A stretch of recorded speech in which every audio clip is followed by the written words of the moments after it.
বাদা আউযু বিল্লাহি মিনাশ শাইতানির রাজীম। আল্লাহ পাক বলছেন, ইয়া আইয়ুহাল্লাযীনা আমানু, হে মুমিনগণ, কু আনফুসাকুম, তোমরা নিজেরা জাহান্নামের আগুন থেকে বাঁচো, ওয়া আহলিকুম নারান, তোমাদের পরিবারবর্গকেও জাহান্নামের আগুন থেকে বাঁচাও। নিজে জাহান্নামের আগুন থেকে বাঁচো, পরিবারবর্গকেও জাহান্নামের আগুন থেকে বাঁচাও। আলাইহা মালাইকাতুন গিলাযুন শিদাদ, সেই জাহান্নাম থেকে বাঁচাও যেখানে আছে কঠোর মনের কিছু ফেরেশতা। লা ইয়াসুনাল্লাহা মা আমারাহুম ওয়া ইয়াফআলুনা মা ইউমারুন। আল্লাহ পাক বলছেন তাদেরকে আল্লাহ পাক যখন কোনো আদেশ করেন, সেই আদেশ পালনে তারা বিন্দুমাত্র গাফিলতি করে না। কঠিন হৃদয়ের কিছু ফেরেশতা আল্লাহ রাব্বুল আলামিন রেখেছেন কোথায়? জাহান্নামে। এবং এই জাহান্নাম থেকে বাঁচার জন্য আল্লাহ পাক বলছেন, তুমি নিজে আগে বাঁচো এবং পরিবারবর্গকে বাঁচাও। আসেন, কেন এই কথাটা বলতে হচ্ছে? কারণ যত দিন যাচ্ছে আমরা দেখছি যে পরিবারের ভাঙনটা বৃদ্ধি পাচ্ছে। যত দিন যাচ্ছে আমরা দেখছি যে পরিবারের মধ্যে ইসলামী অনুশাসনের ঘাটতি দেখা যাচ্ছে। পরিবারের মধ্যে আত্মহত্যার প্রবণতা বাড়ছে, ডিভোর্স, বিবাহ বিচ্ছেদ বাড়ছে। পরিবারের মধ্যে সন্তানরা বেলাইনে চলে যাচ্ছে, পিতামাতার কোনো খোঁজ নাই। পরিবারের মধ্যে বেপরদামি বাড়ছে। সুন্নাহ, রাসূল সাল্লাল্লাহু আলাইহি ওয়াসাল্লামের সুন্নত পরিবার থেকে উঠে যাচ্ছে। পরিবারগুলো এখন এক একটা জাহান্নামের টুকরায় পরিণত হয়েছে। যে পরিবারগুলো ইসলামিক আদর্শে চলছে সেগুলোর মধ্যেও অনেক ফিতনা এখন ঢুকে গেছে। এটা নিয়ে কথা বলতে হচ্ছে এই কারণ পরিবার হচ্ছে একটা সমাজের গঠন একক। একটা সমাজ গঠিত হয় পরিবার নিয়ে। তো পরিবারগুলো যদি জাহান্নামের টুকরা হয়ে যায় তো ওই সমাজটাও দেখবেন জাহান্নামের টুকরা হয়ে যাবে। আবার পরিবারগুলো যদি জান্নাতের টুকরা হয় দেখবেন ইনশাআল্লাহ ওই সমাজটাও জান্নাতের টুকরাই হবে ইনশাআল্লাহ। আর এই সমাজগুলোকে নিয়েই কিন্তু দেশ গঠিত হয়। সমাজ যখন পরিবর্তিত হবে, সমাজ যখন জান্নাতি আদর্শে চলবে, তখন দেখবেন দেশটাও জান্নাতি পথে হাঁটছে। আর যদি দেখেন সমাজের মধ্যে জাহান্নামী আমল বেশি, তাহলে বুঝে নেবেন দেশের মধ্যেও জাহান্নামী আমল বেশি। আর এই দেশ নিয়েই বিশ্ব গঠিত হয়। দেশগুলো যখন দেখবেন কোরআন সুন্নাহর বাইরে আচরণ করছে, তার মানে পুরো বিশ্ব থেকে ইসলামটা আস্তে আস্তে উঠে যাচ্ছে। তাহলে শুরুটা কোত্থেকে হচ্ছে? ব্যক্তি থেকে। কু আনফুসাকুম, আগে নিজে বাঁচো, এক নাম্বার কথা। নিজে জাহান্নামের আগুন থেকে বাঁচো। 2, তোমার পরিবারবর্গকে বাঁচাও। আমরা এখন বিশ্ব অর্থনীতি, দেশ, এগুলো নিয়ে পরে কথা বলবো। আমরা আগে বলবো নিজের কথা এবং পরিবারের কথা, ঠিক আছে? আসুন, আল্লাহ পাক বলছেন নিজে বাঁচো, পরিবারবর্গকে বাঁচাও। তার মানে আত্মকেন্দ্রিকতার কোনো সুযোগ নাই ইসলামে, যে আমি নিজে বাঁচলাম যথেষ্ট, আর কারো দিকে দেখার দরকার নাই। এই আত্মকেন্দ্রিকতার সুযোগ ইসলামে নাই। পরিবারবর্গকেও বাঁচাতে হবে, এটা আপনার উপর নৈতিক একটা ধর্মীয় দায়িত্ব। আসুন, আমরা প্রথমে কোরআন থেকে দেখি যে কোরআনুল কারীমের মধ্যে এরকম জান্নাতি পরিবারের উদাহরণ আছে কিনা, ঠিক আছে? তারপরে আসবো আমরা ওই জায়গায় যে নবী সাল্লাল্লাহু আলাইহি ওয়াসাল্লাম শেষ জামানায় পরিবারগুলো কেমন হবে এই ব্যাপারে কি বলেছেন। তারপরে ইনশাল্লাহ আমরা আসবো কিছু পরিসংখ্যানে, যে এখনকার কিছু পরিসংখ্যান আপনাদেরকে দিব যে পরিবারগুলোর মধ্যে কি চলছে, ঠিক আছে? আর সর্বশেষে গিয়ে আমরা আলোচনা করব ইনশাল্লাহ যে এই সমস্যাগুলো থেকে উত্তরণের পথ কি। 4টা পার্ট আছে আলোচনায়। কয়টা পার্ট? 4টা পার্ট। আগে আমরা দেখব প্রথমে কোরআন এবং সুন্নায় আদর্শ পরিবার গঠনের ব্যাপারে আল্লাহ পাক কি নসিহত করেছে, 1 নাম্বার। তারপরে যাব রাসূল সাল্লাল্লাহু আলাইহি ওয়াসাল্লাম শেষ জামানায় পরিবারগুলোর অবস্থা কি করুণ হবে এই ব্যাপারে কি হাদিস বলেছেন। তারপরে আমরা আসব কিছু পরিসংখ্যানে, যে দেশে এবং বিশ্বে পরিবারের ভাঙনের কিছু পরিসংখ্যান। আর তারপরে আসবো আমরা যে পরিবারগুলো এখন আমরা কিভাবে গঠন করব আর কি কাজ করলে এই পরিবারগুলো জান্নাতের টুকরা হবে ইনশাআল্লাহ, ঠিক আছে? তো আলোচনা একটু মনোযোগের সাথে শোনার চেষ্টা করতে হবে। আল্লাহ পাক সবাইকে তৌফিক দান করুন, আমিন। কোরআন কি নিয়মিত খোলা হয় ভাই? প্রত্যেক দিন কোরআন তেলাওয়াত করেন কারা কারা? হাত তোলেন দেখি। মাশাআল্লাহ। এবার হাত নামান। প্রত্যেক দিন ফেসবুক চালান কারা কারা? হাত তোলেন দেখি। সত্যি সত্যি বলবেন। হ্যাঁ, মাশাআল্লাহ। এখন বোঝেন আল কোরআনের আলো কি ঘরে ঘরে জ্বলবে? যখন প্রথম প্রশ্নের হাত উঠবে কম আর দ্বিতীয় প্রশ্নের হাত উঠবে বেশি, বুঝবেন যে কোরআনের সাথে জনগণের সম্পর্ক কমে গেছে। আর যখন দ্বিতীয় প্রশ্নে হাত উঠবে কম, ফেসবুক চালান কারা কারা, হাত কম, অল্প মানুষ চালায়, কোরআন পড়েন কারা কারা নিয়মিত, সবাই হাত তুলছে, তখন বুঝবেন সমাজ পরিবর্তন হয়েছে। তো প্র্যাকটিক্যাল কথায় আসি, আমরা এখন কোরআনের দিকে যাই। যাওয়ার আগে এতটুকু রিকোয়েস্ট করব যে কোরআনটা আল্লাহর ওয়াস্তে মৃত্যুর আগে একবার খতম দেওয়ার চেষ্টা করেন, পারবেন না? ইনশাআল্লাহ। আর আপনার মৃত্যু কবে আসবে আপনি তো জানেন, তাই না? জানেন তো? না জানলে এভাবে চলতে পারেন কিভাবে? মানুষ যদি মৃত্যু সম্পর্কে মানে কি বলবো, সন্দিহান না হয়ে যায়, তাহলে এমনভাবে কিভাবে চলতে পারে? মানুষ যদি মৃত্যু সম্পর্কে গাফেল নাই হবে, তাহলে এভাবে কিভাবে চলতে পারে যে নামাজের কোনো খোঁজ নাই, রমজানের কোনো খোঁজ নাই, জাকাতের খোঁজ নাই, পর্দার খোঁজ নাই, কোরআন তেলাওয়াতের খোঁজ নাই, দিনী এলেম চর্চার কোনো খোঁজ নাই, উম্মার জন্য কিছু করবে ফুরসত নাই, সারাদিন ওই দুনিয়াদারি আর ব্যবসা আর ওই চাকরি আর পরিবার আর সন্তান, রান্না বান্না, হ্যাঁ, তারপরে যে ফেসবুক, ইউটিউব, ইন্টারনেট, আড্ডাবাজি করা, গার্লফ্রেন্ড ইত্যাদি ইত্যাদি। তো মানুষ যদি মৃত্যু সম্পর্কে সচেতনই হবে, তাহলে এগুলো কি হতে পারে? তার মানে সচেতনতার ঘাটতি আছে। তো আল্লাহর ওয়াস্তে জীবনে একটাবার হলেও কোরআনটাকে অর্থসহ পড়ার চেষ্টা করেন ইনশাআল্লাহ। আর সামনে রমজান আসার আগেই কোরআনটাকে বিশুদ্ধ করে পড়বেন, তিলাওয়াত করা শিখবেন এবং একটা খতম দিয়ে শেষ করবেন, পারবেন? আল্লাহ পাক তৌফিক ইনায়াত করুন। প্রত্যেক দিন 5টা 10টা করে পৃষ্ঠা পড়ার চেষ্টা করেন। পারা যাবে না? না, সময় কোথায় আমাদের সায়েন্স আছে, আর্টস পড়তে হয়, কমার্স পড়তে হয়, বিসিএস কোচিং করতে হয়, কম্পিউটার সায়েন্স পড়তে হয়, কত কি পড়তে হয়। আমাদের কি কোরআন পড়ার সময় আছে ভাই? হ্যাঁ, এগুলো শেষ করার পর যদি কোরআনে একটু সময় দেওয়া যায়, তখন 2-3 পৃষ্ঠা তাড়াতাড়ি পড়ে বন্ধ করে রেখে দেওয়া লাগে। তারপরে বের করবো কখন? ওই আব্বা মারা যাবে ওই দিন। তারপর বের করবো কখন? আব্বার 40-এর দিন, মায়ের 3 দিনের দিন, হ্যাঁ, বাপের বছর কির দিন, এইসব স্পেশাল দিনে আমরা কোরআনটাকে বের করব। যখন দেখবেন কোরআন আপনার বাসায় পড়ে আছে আর কোরআনের উপরে ধুলা জমে গেছে, তখন বুঝবেন যে আপনার কলবেও ধুলা জমে গেছে।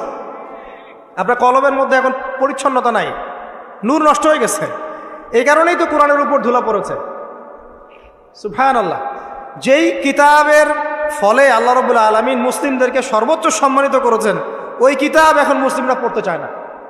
দুনিয়ার সব পড়তে চায়, এটা পড়তে চায় না। কোরআন সুন্নায় কিছু থাকলে ওই বিষয়টা মুসলিমরা মেনে চললে মানুষ বলে এরা মৌলবাদী, মানুষ বলে এরা ধর্মান্ধ, মানুষ বলে এরা ব্যাকডেটেড, কত শব্দ। এবং এই শব্দগুলো নাকি সো কল্ড প্রগতিশীলদের পক্ষ থেকে আসতেছে। কোরআন আল্লাহ পাক নাজিল করেছেন, আল্লাহর জ্ঞান বেশি না আমার জ্ঞান বেশি? কোরআন আল্লাহ পাক নাজিল করেছেন তার রাসূল মুহাম্মদ সাল্লাল্লাহু আলাইহি ওয়াসাল্লামের উপরে, নবীর জ্ঞান বেশি না আমার জ্ঞান বেশি? তো এই কোরআনে এবং সুন্নায় যা আছে আমি তো মানবই অন্ধভাবে, কারণ আমার জ্ঞান তো তার চেয়ে বেশি নয়। এখানে আল্লাহ পাক সমস্ত বিষয়ের সমাধান দিয়েছেন। তো সমাধান আল্লাহ পাক দিয়ে থাকলে আমার মানতে সমস্যা কোথায়? সমস্যা আছে? আমি কি আল্লাহর চেয়ে বেশি বুঝি? আমি কি নবীর চেয়ে বেশি বুঝি? এরা যদি বলে আমরা আল্লাহর চেয়েও বেশি বুঝি, নবীর চেয়েও বেশি বুঝি, এরা মুরতাদ, কাফের হয়ে গেছে। ইসলামের সাথে তো কোনো সম্পর্ক নাই। যদি নাম হতে পারে আব্দুর রহমান, আব্দুর রহিম, হ্যাঁ, মুজাহিদুল ইসলাম নাম হতে পারে, ইসলামের সাথে কোনো সম্পর্ক নেই। যদি কোরআন এবং সুন্নাহকে ব্যঙ্গ করে বা মনে করে এর মধ্যে সব কিছু সমাধান নাই, অন্য আরও উৎসের দরকার আছে। তো মুসলিমদের আকীদা হবে কেমন? কোরআন এবং সুন্নাহ আল্লাহ নাজিল করেছেন, এখানে আল্লাহ পাক মানবতার প্রতিটা বিষয়ের সমাধান দিয়েছেন। ঠিক আছে? এখন এই সমাধানগুলো মেনে চলার জন্য আমাকে আগে পড়া শিখতে হবে, তারপরে আমাকে এর অর্থটা জানতে হবে, এর উপর আমল করতে হবে, কোরআনের দাওয়াত মানুষকে দিতে হবে। তখনই না ইনশাআল্লাহ একটা কোরআনিক সমাজ গড়ে উঠবে, তাই নয় কি? তো কোরআনিক সমাজ গড়ে উঠলে কি অমুসলিমদের অসুবিধা আছে? কোরআন তাদের স্বার্থ সর্বোচ্চ অগ্রাধিকার দিবে না? একটা অমুসলিম যদি একটা ইসলামিক স্টেটের মধ্যে নির্যাতনের শিকার হয়, জুলুমের শিকার হয়, এবং ওই জুলুম যদি কোনো মুসলিম তার উপর করে থাকে, তখন ইসলামিক স্টেটের প্রধান যিনি, যে কোর্ট এবং ল থাকবে, ওই মুসলিমকে শাস্তির আওতায় এনে বিচার করতে হবে। এত সাম্যের ধর্ম ইসলাম। আমরা আসলে ইসলাম বুঝিও না, ইসলাম পড়িও না। কিছু মানুষের কর্মকাণ্ড দেখে আমরা ইসলাম সম্পর্কে ধারণা করি, তাই না? কিছু দাড়ি টুপিওয়ালা মানুষ যদি অন্যায় করে, আমরা মনে করি ইসলাম মনে হয় এমনই। দাড়ি টুপি রেখে সিগারেট খাচ্ছে, দাড়ি টুপি রেখে আপনার সুদ খাচ্ছে, দাড়ি টুপি রেখে ঘুষ নিচ্ছে, দুর্নীতি করছে, তখন মানুষ মনে করে মুসলিমরা মনে হয় এমনই। আসলে ইসলামের সাথে কি ওদের কোনো সম্পর্ক আছে? ওদের নাম খালি আব্দুর রহমান, আব্দুর রহিম হতে পারে। তাহলে প্রকৃত ইসলামটা আপনি কোথায় পাবেন প্রিয় অমুসলিম ভাই বোন? প্রকৃত ইসলামটা পাবেন আপনি কোরআন এবং হাদিসে। ওইটা পড়ে আপনি ইসলাম সম্পর্কে ধারণা করেন। মুসলিমদেরকে দেখে ইসলাম সম্পর্কে ধারণা করার দরকার নাই। মানে এখন আমাদের মধ্যে গর্বের বিষয় খুব কমই আছে। মুসলিমই তো দেখেন দুর্নীতি করছে, মুসলিমই ঘুষ খাচ্ছে, মুসলিমই সুদ খাচ্ছে, তা আমাকে দেখে আপনি কি শিখবেন?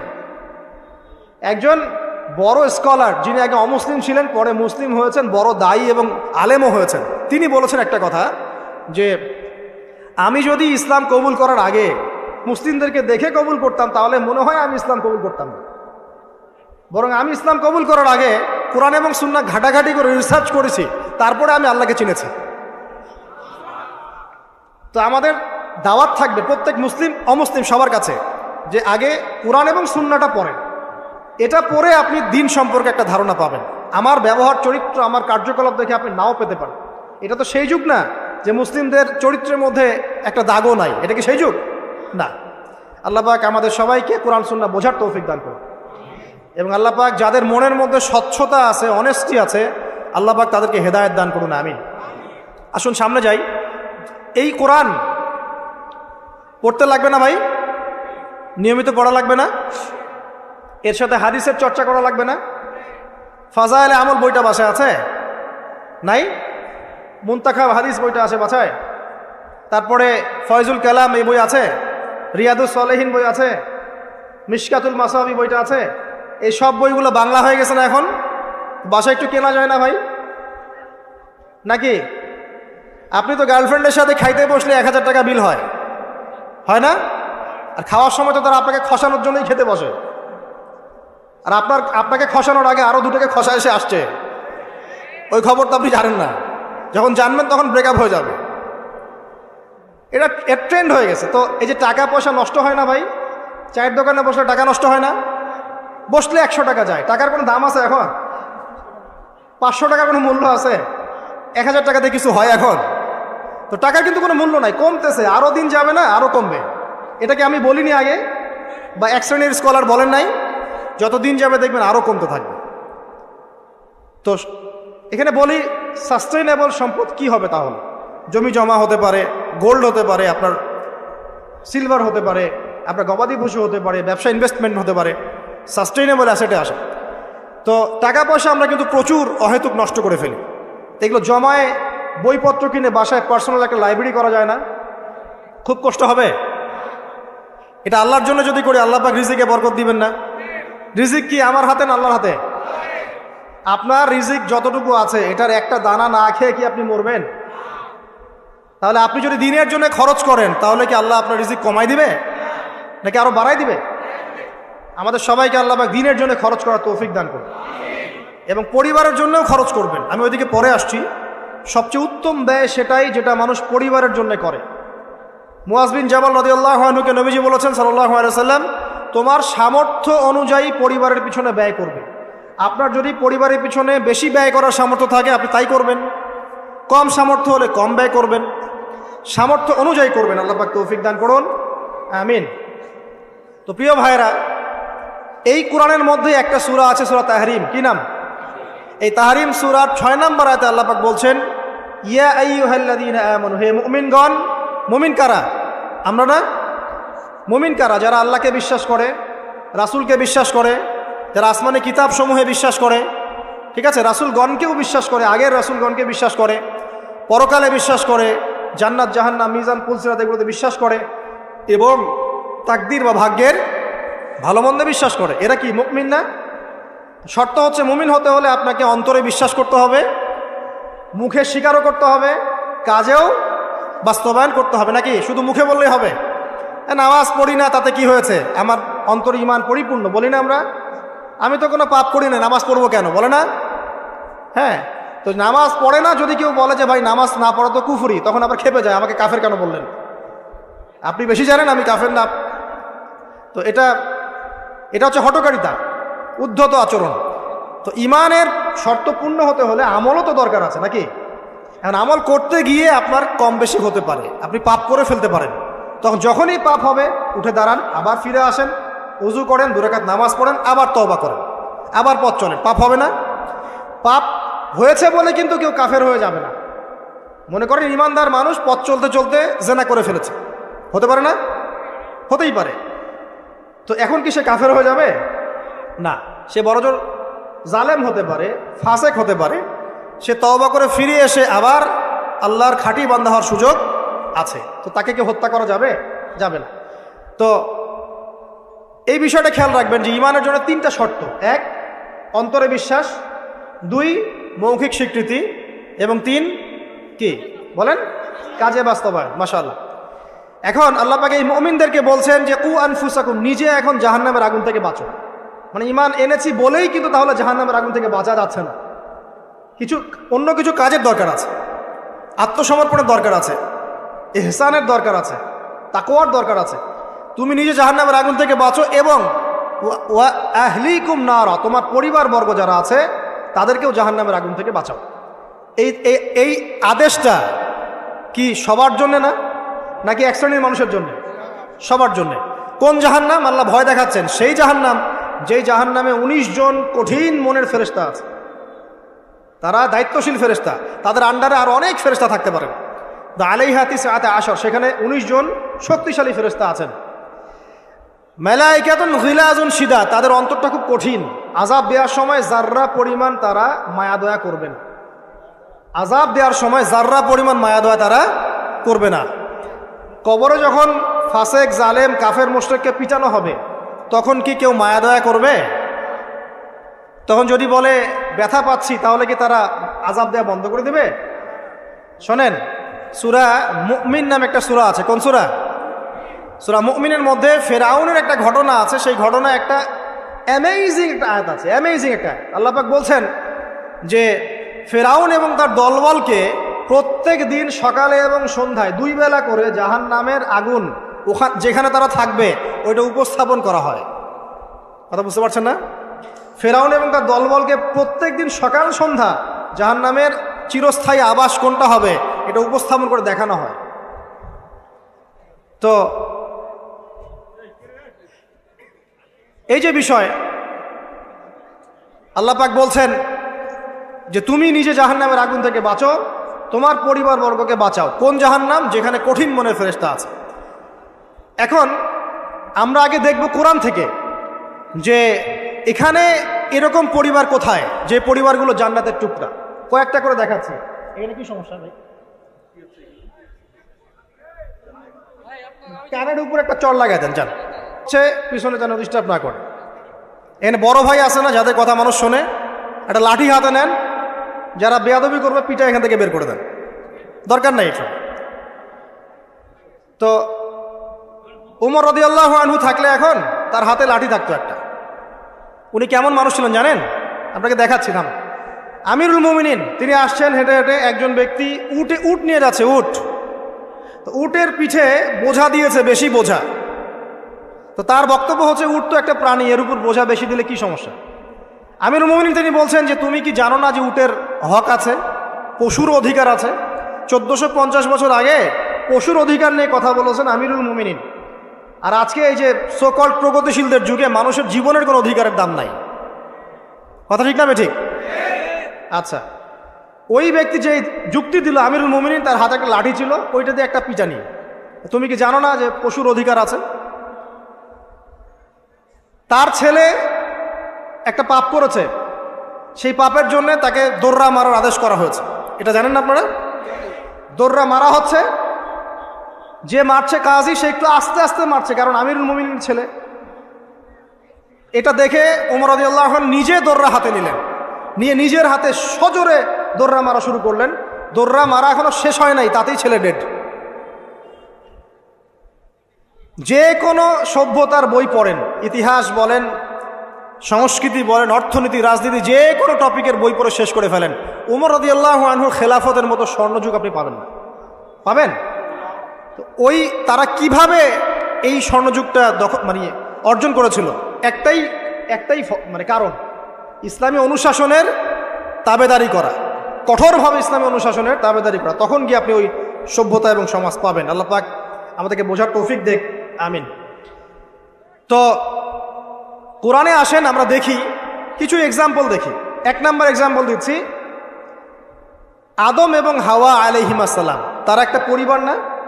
আচ্ছা, তাদেরকে আল্লাহ পাক ফল খাওয়ার কারণে জান্নাত থেকে নামিয়ে দিলেন না? এই ফলটা খাওয়ার ব্যাপারে, এই গাছের কাছে যাওয়ার ব্যাপারে তাদেরকে উৎসাহিত করেছিল কে? ইবলিস। ইবলিস বলেছিল যে হাল আদুল্লুকা আলা শাজারাতিল খুলদি ওয়া মুলকিন লা ইয়াবলা, হে আদম এবং হাওয়া, আমি কি তোমাদেরকে এমন গাছের সন্ধান দিব না যে গাছের কাছে গেলে তোমরা চিরস্থায়ী হয়ে যাবে এবং বিশাল রাজত্বের অধিকারী হবে।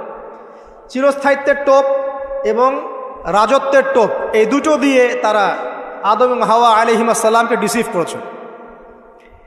এই ফল খাওয়ার সাথে সাথে আল্লাহ পাক তাদেরকে বের করে দেন নাই, বরং ফল খাওয়ার সাথে সাথে তাদের গায়ে জান্নাতের যে পোশাকটা ছিল না, এটা খুলে পড়ে গেছে। তো এই পোশাকটা খুলে ফেললো কে বলেন? ইবলিস, শয়তান। আল্লাহ পাক এটাই বলছেন, ইয়া বানি আদম, হে বনু আদম, লা ইয়াফতিনান্নাকুমুশ শাইতান, শয়তান যেন তোমাদেরকে ফিতনায় না ফেলতে পারে। কামা আখরাজা আবাওয়াইকুম মিনাল জান্নাহ, ঠিক যেমন করে সে তোমাদের পিতামাতাকে জান্নাত থেকে বের করে দিয়েছে। ইয়ানজিউ আনহুমা লিবাসাহুমা, শয়তান তোমাদের পিতামাতার লেবাস পোশাক খুলে ফেলে দিয়েছিল। লিউরিয়াহুমা মিন সাওআতিহিমা, যাতে করে তাদের লজ্জাস্থান উন্মুক্ত হয়ে যায়। তাহলে আমাদের পিতামাতাকে নগ্ন করে দিয়েছিল কে? ইবলিস। তাহলে এখন আপনি বলেন আমাকে, এই যুগে যারা মুসলিমদের, মুমিনদের, নরনারীদের গা থেকে পোশাক খুলে ফেলতে চায়, এরা কার এজেন্ট বলেন? বুঝতে পারছেন এবার?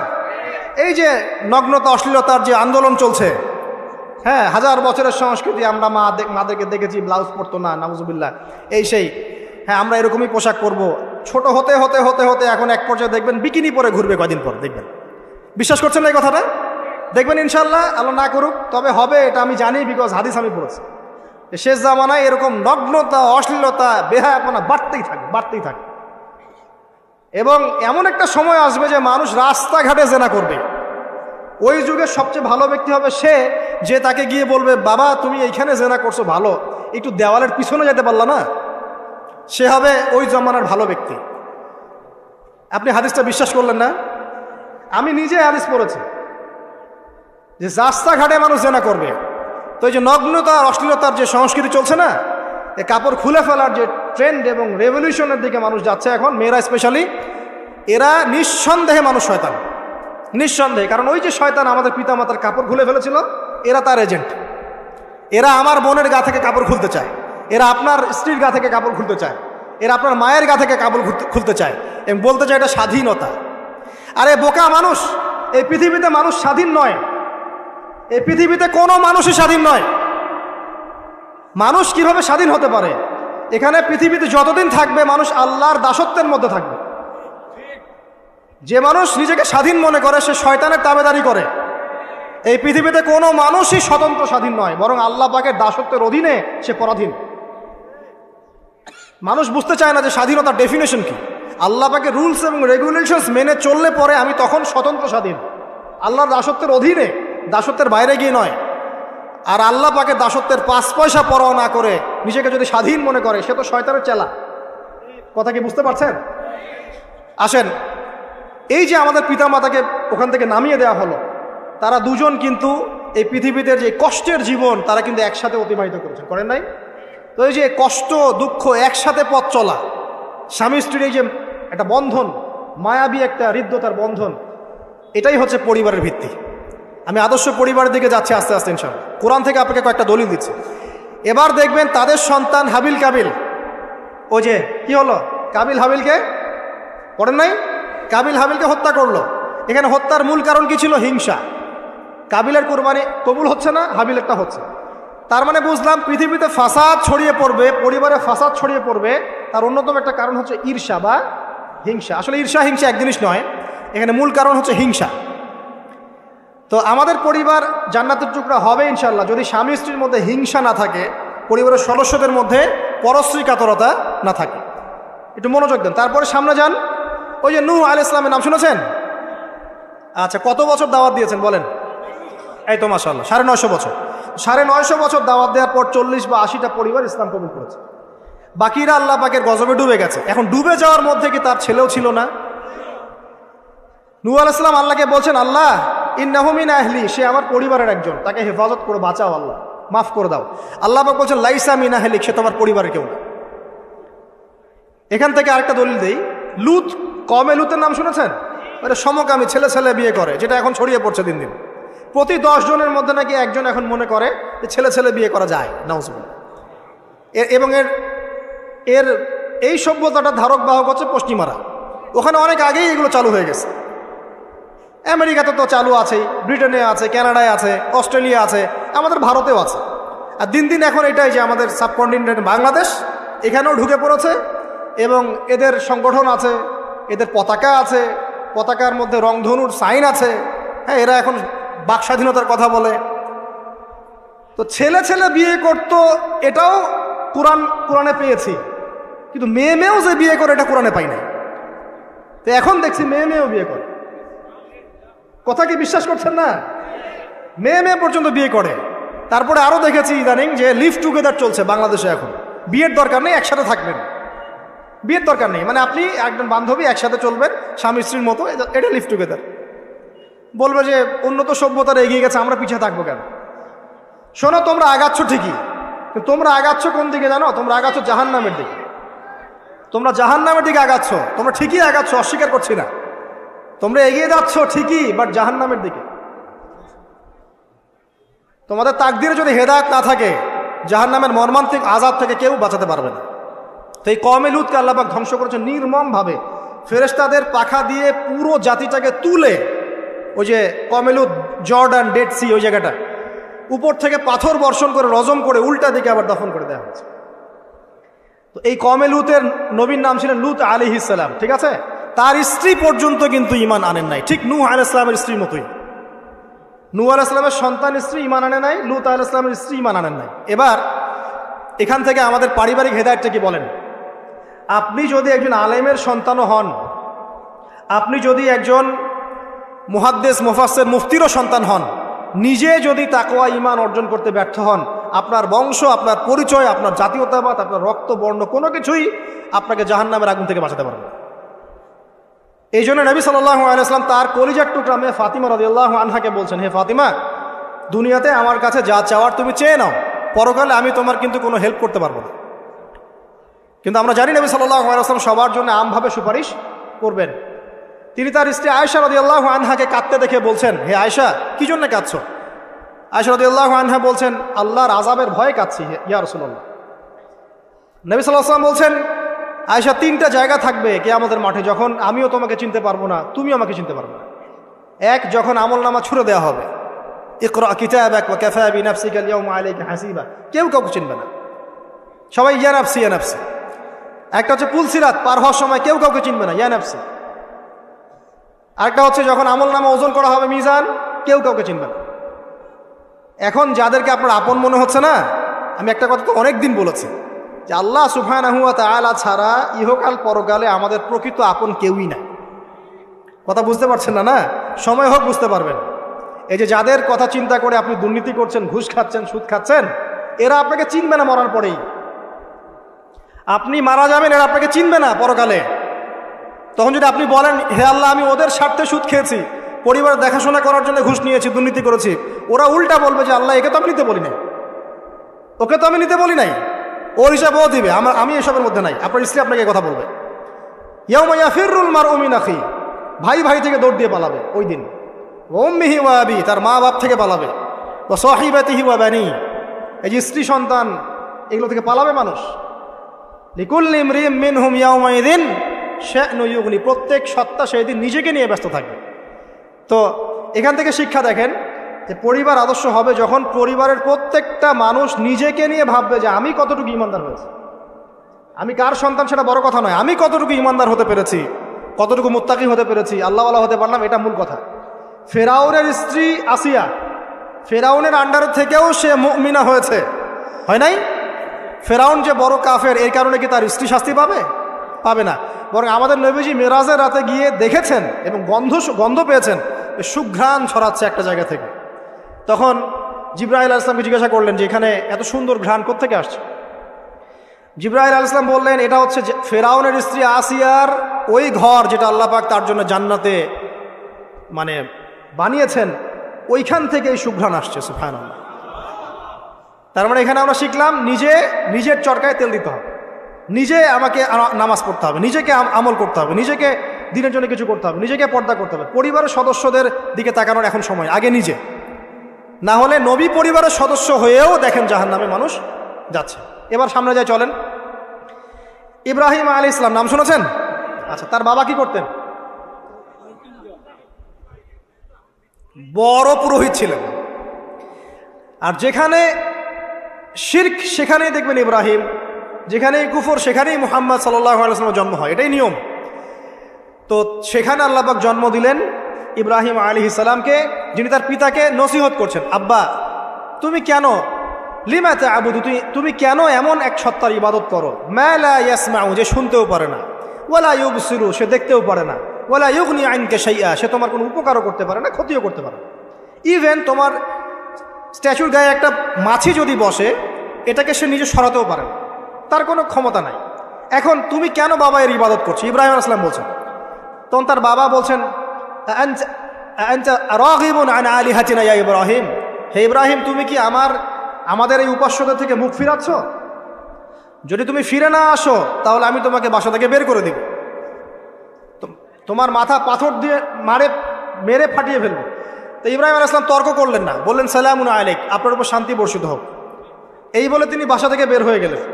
খেয়াল করে দেখেন, যুবক ছেলে ইব্রাহিম, সে তার পিতাকে দাওয়াত দিল, তার পিতা একজন বড় শিরকের কারিগর, যে তার দাওয়াত কবুল করলো না। কিন্তু ইব্রাহিম আলাইহিস সালাম কিন্তু মিথ্যার সাথে সত্যের আপোষ করলেন না। তিনি প্রয়োজনে একা চলে গেলেন বাড়ি থেকে, তারপরেও আল্লাহর আনুগত্য ছাড়লেন না। পরিবারের হেদায়েত এখানে নাই আছে। আরও সামনে যান, ইব্রাহিম আলাইহিস সালামের একজন স্ত্রীর নাম কি? হাজেরা, আরেকজনের নাম কি? সারা। সারা আলাইহিস সালাম থাকেন ওই যে শামে, প্যালেস্টাইন। আর হাজেরা আলাইহিস সালামকে রেখে আসা হয়েছে কোথায়?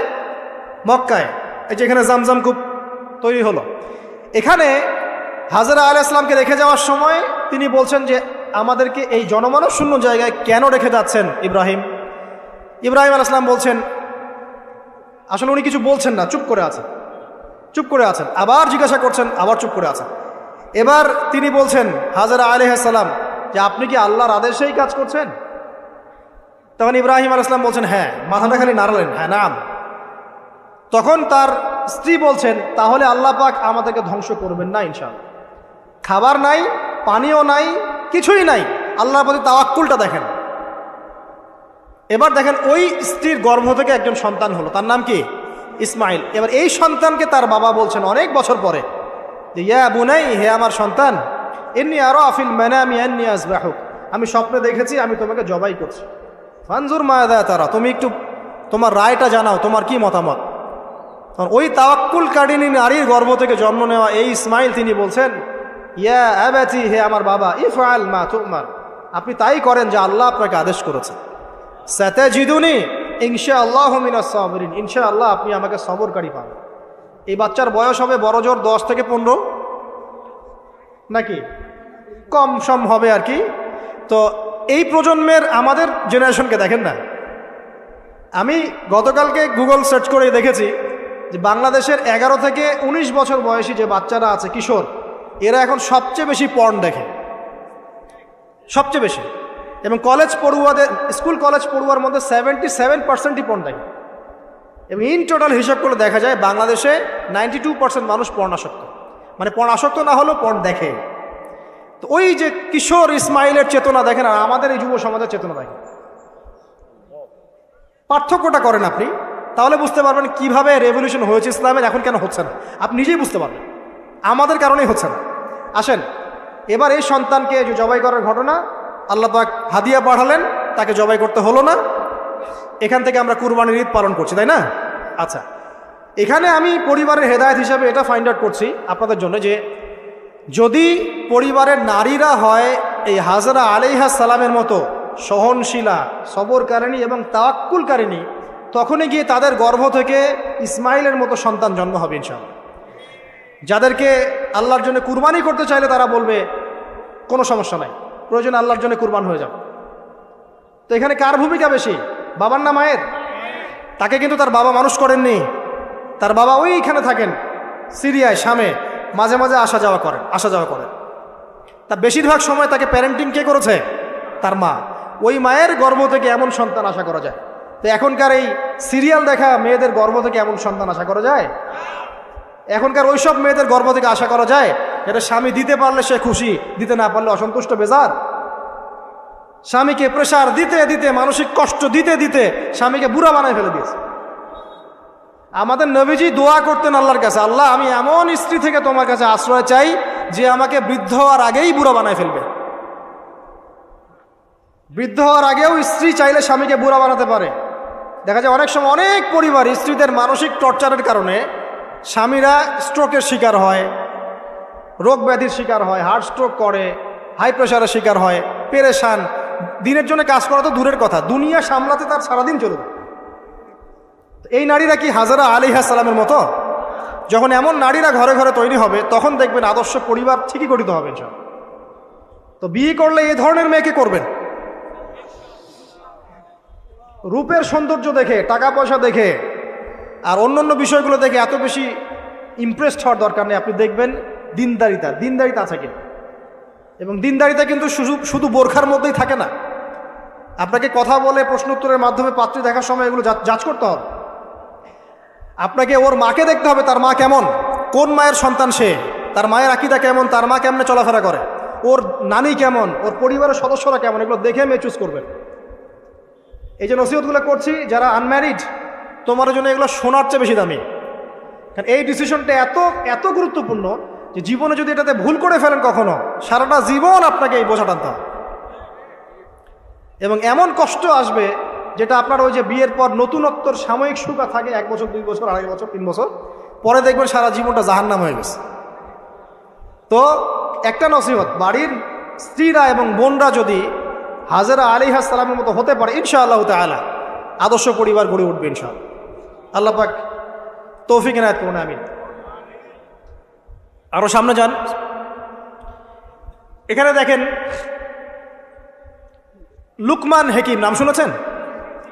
তিনি একজন বিজ্ঞ মানুষ ছিলেন। অনেকে বলেছেন নবী ছিলেন, কেউ বলেছেন নবী ছিলেন না। যাই হোক, তিনি তার সন্তানকে কিছু নসিহত করছেন।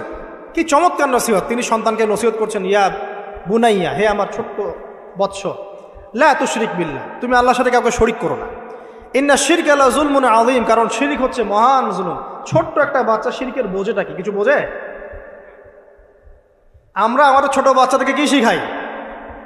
জীবনে বড় হওয়া, প্রতিষ্ঠিত হওয়া, ইত্যাদি ইত্যাদি, তাই না? কিন্তু এখানে দেখেন লুকমান হাকিম আলাইহিস সালাম তিনি তার সন্তানকে শিরকের শিক্ষা দিচ্ছেন। পিতামাতার খেদমত করবে, তাদের অবাধ্য হবে না, সৎ কাজের আদেশ করবে, অসৎ কাজে নিষেধ করবে, ঠিক আছে? বিপদে পড়লে সবর করবে, গাধার মতো উচ্চস্বরে কথা বলবে না। এই নসিহতগুলো করছেন লোকমান তার সন্তানকে আলাইহিস সালাম। তো এখান থেকে প্যারেন্টিং পাচ্ছেন না যে আপনি আপনার সন্তানকে, পরিবারের সদস্যদেরকে কি নসিহত করবেন? এবার কোরআনের পাতায় পাতায় আছে। ইয়াকুব আলাইহিস সালাম তার সন্তানদেরকে নসিহত করছেন, আমার পরে তোমরা কার ইবাদত করবে? তারা বলছে আমরা আল্লাহর ইবাদত করবো ইনশাআল্লাহ তাআলা। ইউসুফ আলাইহিস সালামের সাথে তার পিতার একটা গভীর প্রেমের সম্পর্ক ছিল। আসহাবুল কাহফের মধ্যে আপনি এর এক্সাম্পল পাবেন। তো কোরআনের এভাবে পাতায় পাতায় আপনি দেখবেন যে আলহামদুলিল্লাহ আল্লাহ পাক আমাদেরকে আদর্শ পরিবার গড়ার এই মেসেজগুলো দিয়েছেন। বলতে গেলে অনেক লম্বা সময় চলে যাবে, তো বাকিগুলো আপনারা খুঁজে বের করবেন ইনশাআল্লাহ। আল্লাহ পাক তৌফিক দান করুন। এবার আসেন যে নবী সাল্লাল্লাহু আলাইহি ওয়াসাল্লাম এবং সাহাবায়ে কেরামের যুগে পরিবারগুলো কেমন ছিল। খুব শর্ট করে বলি, তখন পরিবারের মধ্যে তাওহীদ ছিল, ঠিক আছে? পরিবারের মধ্যে সুন্নত ছিল, পরিবারে কোরআনের তালিম চর্চা ছিল, পরিবারে পর্দা ছিল, পরিবারের মধ্যে দেখবেন আপনি মাশাআল্লাহ ইসলামিক অনুশাসন ছিল, একটা শাসনের লাঠি ছিল, পরিবারের মধ্যে হৃদ্যতা, ভালোবাসার বন্ধন ছিল, হ্যাঁ, পরিবারে হালাল রিজিকের প্রাচুর্য ছিল, পরিবারের মধ্যে অপসংস্কৃতি ছিল না, ইসলামিক সংস্কৃতি ছিল। মানে ওই সময় পরিবারগুলো এক একটা সোনার টুকরা ছিল না, তাই না? ছিল না, জান্নাতের টুকরা ছিল। মানে যত ভালো গুণ সব পরিবারে ছিল, আর খারাপ গুণের সাথে তারা খুব একটা সম্পর্কিত ছিলেন না, আলহামদুলিল্লাহ। কিন্তু নবী সাল্লাল্লাহু আলাইহি ওয়াসাল্লাম শেষ জামানার হাদিসগুলো যখন বর্ণনা করেছেন তখন যে কথাগুলো বলেছেন যে শেষ জামানায় পরিবারের ভাঙনগুলো বেশি হবে, বিচ্ছেদ বেশি হতে পারে, সন্তানরা দেখবেন পিতামাতাকে সম্মান করবে না, হ্যাঁ, পরিবারে আপনার অপসংস্কৃতি অনুপ্রবেশ করবে, জেনা বেড়ে যাবে, মাদক বেড়ে যাবে, অশ্লীলতা বেহায়াপনা বেড়ে যাবে, প্রতিবেশীর অধিকার ক্ষুণ্ণ করা হবে, ভাইয়ে ভাইকে খুন করবে, বোন বোনকে মানে চুলাচুলি করবে, মানে পরিবারে অশান্তি বিরাজ করবে, এমনটা হাদিসের মধ্যে কিন্তু বর্ণিত আছে, প্রচুর হাদিস আছে। তো এই অবস্থায় একটু আপনাকে দেখাই যে এখন এমন একটা অবস্থা চলছে যে আপনি ম্যাক্সিমাম পরিবারগুলোর মধ্যে যাবেন, আপনি গিয়ে দেখবেন ম্যাক্সিমাম পরিবারে কিন্তু নামাজটা নাই। ম্যাক্সিমাম পরিবারে যাবেন, আপনি গিয়ে দেখবেন সেখানে কিন্তু পর্দাটা নাই। বেশিরভাগ পরিবারে আপনি যান, দেখেন দিনের ইলম চর্চার যে গুরুত্ব, এটা কিন্তু ওখানে দেখবেন আপনি নাই। বেশিরভাগ পরিবারে দেখেন আপনি এখানে হালাল হারামের কোনো পরোয়া নাই, রিজিক আসতেছে কোন দিক থেকে আসুক, ঠিক আছে। বেশিরভাগ পরিবারে দেখবেন স্বামী স্ত্রীর মধ্যে খুব একটা হৃদ্যতা ভালোবাসার বন্ধন পাওয়া যাচ্ছে না, প্যারেন্টিংসগুলো ঠিক নাই, খাবারের উৎসগুলো ঠিক নাই, অপসংস্কৃতি আছে পরিবারে, এখন মাদক ঢুকে গেছে, জেনা ঢুকে গেছে, পর্ন ঢুকে গেছে, ঠিক আছে, এই যে ডিভাইসের এডিকশন ঢুকে গেছে, মানে অন্তর্নিহিত সম্পর্কগুলো, যে হৃদ্যতা ভালোবাসার সম্পর্কগুলো ছিল এবং ইসলামিক নীতি নৈতিকতাগুলো ছিল, এখন এগুলো কিন্তু দিন দিন পরিবার থেকে কমে যাচ্ছে। এতে করে পরিবারে ডিভোর্স বাড়ছে। যেমন প্রতি 1 ঘন্টায় ঢাকায় একটা করে ডিভোর্স হয়, মানে প্রতি 24 ঘন্টায় 24টা ডিভোর্স ঢাকায় হয়, এবং আমেরিকার মতো কান্ট্রিতে প্রতি 13 সেকেন্ডে একটা করে ডিভোর্স হয়, ঠিক আছে। দেখা যায় গড়ে প্রতিদিন, এই বিশ্বে গড়ে প্রতিদিন 29 জন মানুষ আত্মহত্যা করছে এখন ফ্রাস্ট্রেট হয়ে, পারিবারিক কলহের শিকার হয়ে। দেখা যায় গড়ে প্রায় 30 to 40% মেয়ে এখন পারিবারিক সহিংসতার শিকার হচ্ছে, যৌতুকের কারণে, আপনার পরকীয়ার কারণে। আর পরকীয়ার কথা তো বলতেই ভুলে গেছে যে ম্যাক্সিমাম পরিবারে এখন পরকীয়া চলছে, স্বামী স্ত্রীকে নিয়ে সন্তুষ্ট না, স্ত্রী স্বামীকে নিয়ে সন্তুষ্ট না, দেখবেন পরকীয়া এটা কমন হয়ে যাচ্ছে। ম্যাক্সিমাম পরিবারে আপনি দেখবেন যে পর্ন ঢুকে গেছে, জেনা ঢুকে গেছে, মানে জেনাটাকে সহজ করে ফেলা হচ্ছে। এবং প্রগতির নামে আমরা এখন এমন কিছু কালচার লালন পালন করছি যেগুলো আস্তে আস্তে আমাদেরকে ইসলাম থেকে সরিয়ে দিচ্ছে। তো পরিবারের অবস্থা এখন ভয়াবহ খারাপ, আত্মহত্যার প্রবণতা বাড়ছে, যৌতুক বাড়ছে, আপনার মাদকাসক্ত ছেলেমেয়ের সংখ্যা বাড়ছে, হ্যাঁ, পর্ন এডিক্টেড ছেলের সংখ্যা বাড়ছে। এরা না দেশকে কিছু দিতে পারছে, না সমাজকে, না জাতিকে। এরা কিন্তু আসলে সম্পদ না, এরা বরং বোঝা হচ্ছে। দুনিয়াবী বিষয়গুলোকে অনেক বেশি গুরুত্ব দেওয়া হচ্ছে, এতে করে দিনটা কিন্তু সংকুচিত হচ্ছে। তো এগুলো বলতে থাকলে অনেক সময় চলে যাবে। তো এক কথায় পরিবারের ভাঙনটা এখন বেশি এবং পরিবারের নীতি নৈতিকতার অবস্থা খুব খারাপ। এর কারণগুলো আমরা ফাইন্ড আউট করলাম। কী কী কারণ? 1 নাম্বার ধরেন কোরআনের তালিম চর্চা উঠে যাওয়া, তাওহীদ উঠে যাওয়া, শিরিকের অনুপ্রবেশ, সুন্নত উঠে যাওয়া, বেদাতগুলো ঢুকে যাওয়া, পরিবারে হারাম রিজিক ঢুকে যাওয়া, পরিবারের কর্তাদের নীরব ভূমিকা, হ্যাঁ, পরিবারে হাজরা আলাইহিস সালামের মতো মা না থাকা, পরিবারে খাদিজা রাদিয়াল্লাহু আনহার মতো স্ত্রী না থাকা, অনেক কারণ। এরপরে বাইরের সংস্কৃতির অনুপ্রবেশ, হ্যাঁ, প্রিন্ট এবং ইলেকট্রনিক মিডিয়ার যৌনতা, এই সব কিছু মিলে কিন্তু পরিবারগুলো ক্রাশ করছে। এতে করে দেখবেন অনেক সমস্যা হচ্ছে। যৌতুক টৌতুক তো বললাম, সবচেয়ে বড় কথা আপোষের যে মিল মহব্বত, ওয়াজআলা বাইনাকুম মাওয়াদ্দাতা ওয়া রাহমা, এটা আস্তে আস্তে কমে যাচ্ছে। এবং পরিবার যখন এরকম ভাঙনের শিকার হচ্ছে, তখন দেখবেন সমাজের মধ্যে স্ট্যাবিলিটি নষ্ট হচ্ছে, এবং এই সমাজগুলো দিয়ে আপনি কখনো আদর্শ রাষ্ট্র কায়েম করতে পারবেন না। এখন আসেন, জাস্ট এখান থেকে আমি আলোচনার শেষের দিকে যাব অল্প সময়, যে আমরা এখন কি কি কাজ করলে কিভাবে স্টার্ট করব আর কিভাবে আমরা এটাকে সলভ করতে পারি। এই সলিউশনটা 2 রকম। 1 নম্বর হচ্ছে যারা অলরেডি পরিবারে ঢুকে গেছেন তাদেরকে অন্য জায়গা থেকে শুরু করতে হবে। মানে যারা অলরেডি পরিবারে ঢুকে গেছেন আপনাদেরকে তওবা করে ফিরে এসে আবার শুরু করতে হবে। আর যারা পরিবারে এখনও ঢোকেন নাই, আপনারা এখনও সৌভাগ্যবান। এখন থেকে যদি আপনারা এই নসিহতগুলো মেনে চলতে পারেন, ইনশাল্লাহ আপনার পরিবারটা 8-10টা পরিবারের মতো হবে না ইনশাল্লাহ। প্রথমে বলি তাদের কথা যারা পরিবারে ঢুকে গেছি আমরা, তাদের কাজ কি? তাদের প্রথম কাজ হচ্ছে ঠান্ডা মাথায় বিশ্বের পরিস্থিতি, সমাজ দেশের পরিস্থিতিগুলো নিয়ে চিন্তা করা, ঠান্ডা মাথায়, যে হচ্ছেটা কি আসলে। যখন দেখবো যে না আসলে ভালো কিছু হচ্ছে না, খারাপ হচ্ছে, তখন আপনার ভুলটা কোথায় সেটা আপনাকে ফাইন্ড আউট করতে হবে। আপনার ভুলটা কোথায় ছিল? আপনি এমন কাউকে বিয়ে করেছেন যে ফ্যামিনিস্ট, আপনি এমন একটা পরিবার গঠন করেছেন যেখানে আপনি কোরআনটা চালু করতে পারেন নাই, সবাই নামাজ পড়ছে না, সবাই পর্দা করছে না, হ্যাঁ, নিয়মিত তালিম হচ্ছে না। এখন আপনার কাজ কি? আগে তওবা করে ফিরে এসে আপনি জ্ঞান চর্চা শুরু করেন। আপনি যে রোল মডেল হয়ে দেখান, জ্ঞান চর্চা করে, আমল করে, পর্দা করে, ইসলামের জন্য কিছু করে একটা রোল মডেল স্থাপন করে দেখান, দেখিয়ে পরিবারকে আহ্বান করেন যে তোমরাও এদিকে আসো। এবং আপনার যত ক্ষমতা আল্লাহ পাক দিয়েছেন পরিবারে, অর্থনৈতিক ক্ষমতা বা স্বামী হিসেবে ক্ষমতা, বাবা হিসেবে ক্ষমতা, এটা আপনি পরিবারে প্রয়োগ করেন, প্রয়োগ করে পরিবারটাকে লাইনে আনার চেষ্টা করেন। এরপরে চেষ্টা করতে করতে করতে করতে যদি কোনো কাজই না হয় শেষ পর্যন্ত, অ্যাটলিস্ট আপনি আপনার দায়িত্ব পালন করেছেন, এখন তাদের ভার আল্লাহর হাতে ছেড়ে দেন, আপনি আপনার কবরের ফিকির করেন, ব্যাস। যার যার হক তাকে তাকে দিয়ে দেন, নিজের হকটা আল্লাহর কাছে চেয়ে নেন। আর দ্বিতীয় হচ্ছে তারা যাদের পরিবার এখনো শুরু হয়নি, আপনারা কিভাবে স্টার্ট করবেন? প্রথমে বলবো জ্ঞান চর্চা এখনই করে নেন, জ্ঞান অর্জনটা এখনই করে নেন। পরিবার গঠন হয়ে গেলে অনেক রেসপন্সিবিলিটি আসবে, তখন ডিফিকাল্ট। তো জেনারেল লাইনের পড়া, ইসলামিক পড়া একটা ব্যালেন্স করেন। আমি বলছি না জেনারেল পড়া ছেড়ে দেন, আমি এটা কখনো বলি নাই। ওটা পড়াশোনা করেন, ইসলামিক পড়াশোনাগুলো করেন, একটা ব্যালেন্স করেন।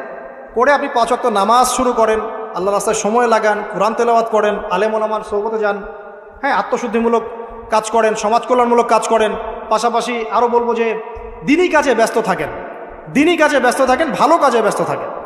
এভাবে নিজের ভিতরটাকে আগে পরিশুদ্ধ করে নেন। এরপর আপনি একটা হালাল রিজিকের চেষ্টা করেন, একটা হালাল পবিত্র রিজিক, হোক সেটা কৃষিকাজ। লজ্জার কিচ্ছু নাই, কৃষিকাজ লজ্জার কোনো প্রফেশন নয়, গর্বের প্রফেশন।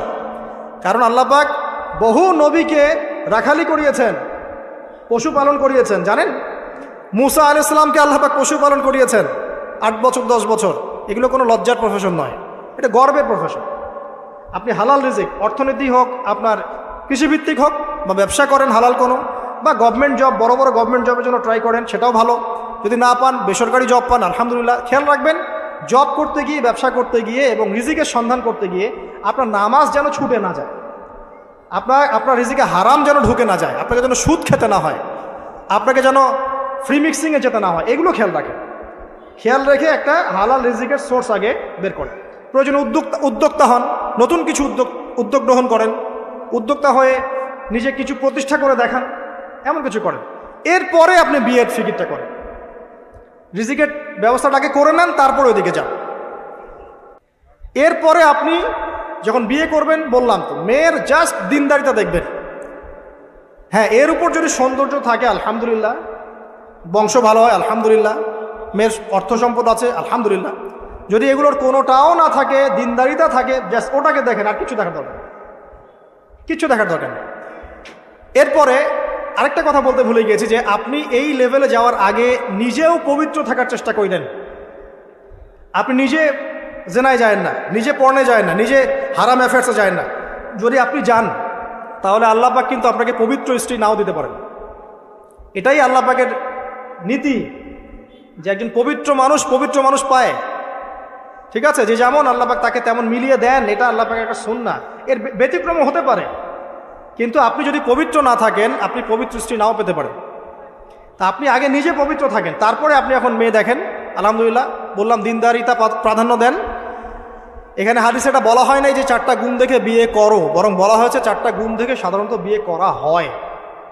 ঠিক আছে, করো আদেশটা এমন নয়, ইনকাহ কথাটা এমন নয়, বা ইনকাহু এমন নয়, তুনকাহু মানে বিয়ে সাধারণত করা হয়।